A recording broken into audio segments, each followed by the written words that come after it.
waral nag mooy ci jiitu waxtaan ci suñu activité yi nga xam ne jot nañ ko amal ci 2024 bi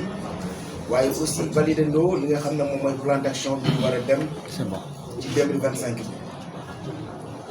waaye aussi waxtaan ci situation réew mi gis nañu fan yi ñu génn gouvernement bi demandé woon nañu benn rapport nga xamante ne ni bi ñu koy demandé dañ ko tegoon ci li nga xam ne moom la suñu charte réew en tout cas digle mooy boo ñëwee nguur gu bees président de la république war nga demander à ce que li nga xamante ne ni moom mooy gestion bi nga fi fekk naka dañu ko saytoo ci kaw loolu ñu ci féliciter le président de la république waaye aussi di ci féliciter le premier ministre Ousmane Sonko et l'ensemble des membres du gouvernement ñu gis nag li tukkee ci rapport bi sénégalais yëpp gis ko di ko métitlu di ko naqarlu mais particulièrement ñun aussi doon ay artisans yàgg am ay jafe-jafe ay at ak léegi ci naka la ñuy def pour mën a développer suñuy entreprise bu ñu gisee Cour des comptes génnee rapport boo xam ni daanaka des milliers de milliards ñu fi nekkoon luubal nañ ko def ko ci anam li gën a ñaaw yaakaar naa suñu wareef mooy génn naqarlu ko waaye aussi exiger wala boog def plaidoyer à ce que justice puisse être faite pour que loolu dootul mën a am ci suñu réew ñuy wax ni en tout cas président Ousmane Sonko amati na ndam ngeen fàttali ko 2016 ak léegi yàgg na di wax ni nga xamante ne nii ñaawteef yi nga xamante ne ñu ngi koy yor suñu alal réew mi yàgg na taxaw bu ngeen fàttali ko ba ñuy def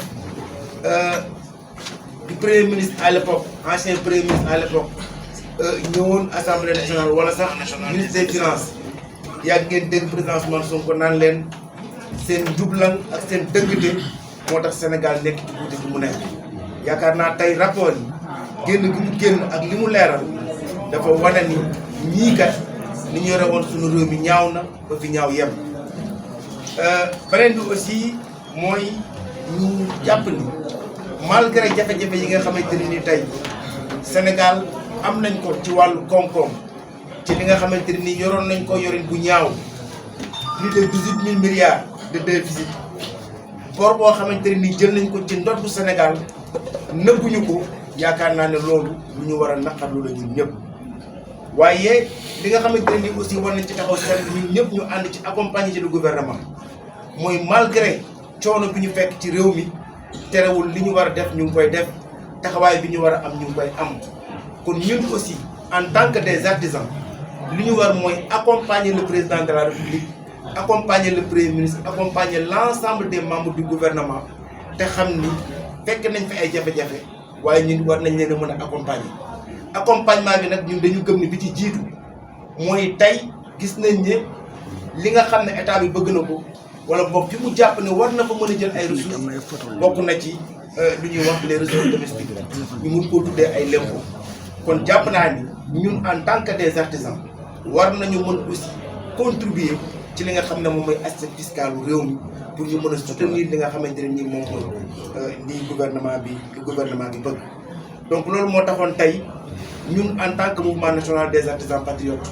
ñu woo suñu points focaux yi nekk ci Sénégal yëpp partager ci ak ñoom demande leen aussi ñoom ñëpp kenn ku ci nekk boo delloo taxawaay bi nga xamante ne nii war nga koo am nga taxaw ci fexe ba atelier bu ne chantier bu ne képp kuy artisan xam dëgg-dëgg lan moo nekk ci rapport boobu ak ñaawteef yi nga xamante ne nii nguuru Macky Sall ak ñi mu àndal def nañ ko luubal suñu alal réew mi ma bëggoon rek balaa may tëj li nga xam ne moom mooy déclaration bi am ñaari kàddu yu ma ci sànni parce que gis naa suñu collègue bi nga xamante ne nii fële ci assemblée nationale ñu gën koo xam ci kiriku di wane indiscipline ak xamadi am ay kàddu yu ñaaw yu muy yëkkati di ko teg ci président parti bi ñu jàpp ni il faut que sénégalais yi xam kan mooy kiriku d'abord ku matul nit la et je pèse bien mes mots xam nga nit bu fekkente ne yàlla dafa def nga am noo bindoo matoon nit doon daanaka un prématuré yaakaar naa boo amulee xam-xam munoo wax ci débat technique chaque fois bu ñu ne interpellé ci ay débat technique contrairement ak ñi nga xamante ne ni ñoom ñoo nekk Pastef ñu ci mel ni ñoom docteur Baba Abou nan ciy tontoo scientifiquement moom à part amul capacité technique yooyu pour mën ci tontu ndax dégg ngeen ko fi jamono yële ñu génn biñ ko laajee wàllu eurobond xamul lan mooy eurobond ku xamul luy eurobond nag mënul la répondre ci débat technique bi nga xamante ne nii moom la ñu posé muy rapport Cour des comptes bi. ma gis aussi sama beneen collègue mu def lu ñaaw ndaxte jàpp naa ni écharpe dafa nekk loo xam ne symbole la bu am solo tey mënuñoo convoqué koo xamante ni nii Sénégalais yëpp laata nguuru Macky Sall di fi jógee daanaka tur bi ñu ko daan jox mooy Farbank moom la ñu gis ci citoyen boo xam ne ci biir këram daanaka 900 millions luubal nañ ko fa wala boog jël nañ ko fa. nan la kilifa ñu mën a jëlee sa biir kër 900 millions tey mu am loo xamante ni nii ñaaw teef la ci ay CENTIF rapport bi nga xam ne CENTIF def na ko ci ay transaction xaalis tey moom mu mën a lonkoo suñu écharpe dem taxaw naan daf koy soutenir ma bëgg ko wax ne moom na xam ni Sénégalais yi fàttewuñu suñuy orix ma bëgg ko wax également que ni 40 et quelques milliards armement yi nga xamante ne ni dafa jaaroon ci ministère boobu Sénégalais yi fàttewuñu ko donc damay daal samay kàddu foofu di demander l'État du Sénégal pour que mu def lépp lu mu mën pour que ñi nga xamante ne ni ñoom ñooy ron suñu alal luubal ko ci nu mu gën a ñaawee que justice puisse être faite pour que ñu mën a recouvrer li nga xamante ne ni moom mooy suñu alal. donc tey à partir de désormais ñun en tant que des artisans à travers tous les pays dinañu lancer opération gox yi képp koo xamante ne nii luubal na alal réew mi nga mën koo delloo ma leen di sant bu baax.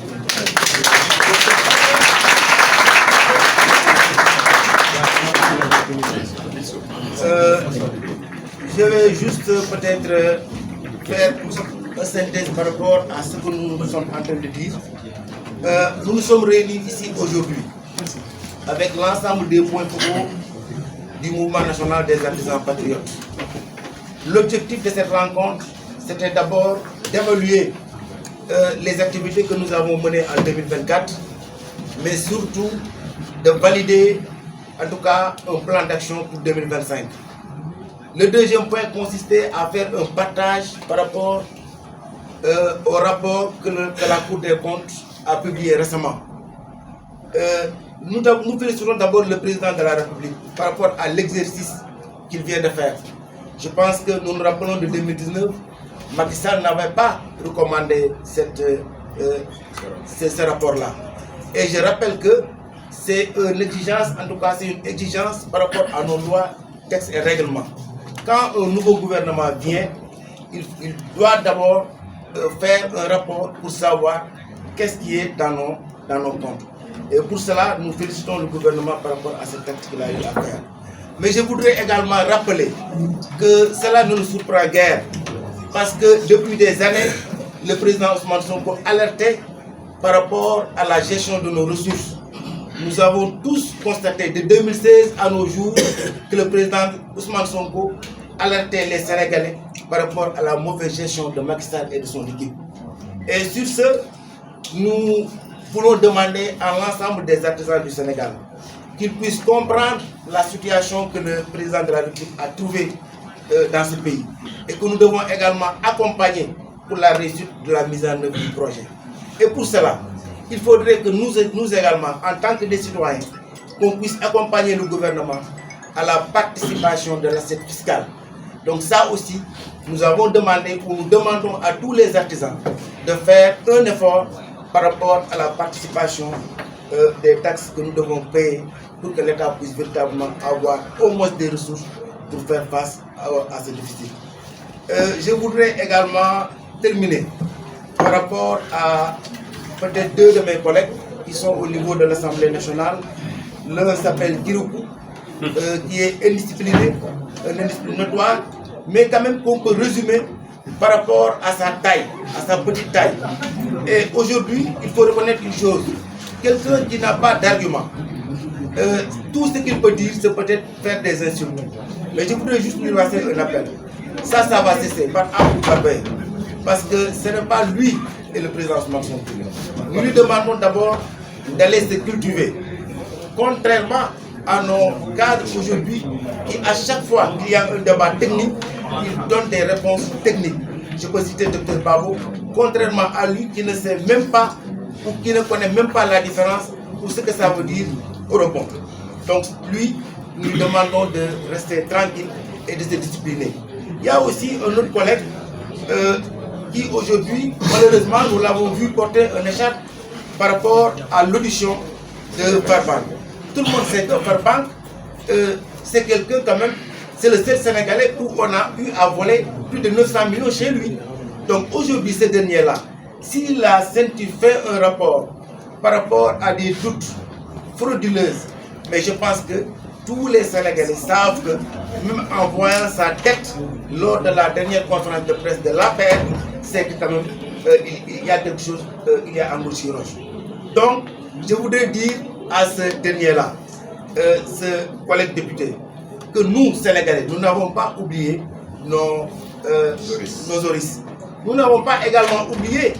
le fameux marché de 44 milliards, je ne sais pas, plus de 40 milliards d'armement, lorsqu'il était ministre de l'Environnement. Ça aussi, nous demandons aux autorités de tout faire pour que justice soit faite. Tous les ministres DG qui ont eu à gérer au moment où Macky Sall était là, qu'on puisse véritablement les autorités et faire le travail qu'il faut. Et à partir de désormais, à partir de ce jour, nous, en tant que des artisans, nous lançons un appel opération pour Sunni Média. Je vous remercie. Rappelez votre nom. Je suis Babacar Varo, je suis le coordinateur du mouvement national des artisans patriotes. Question maintenant.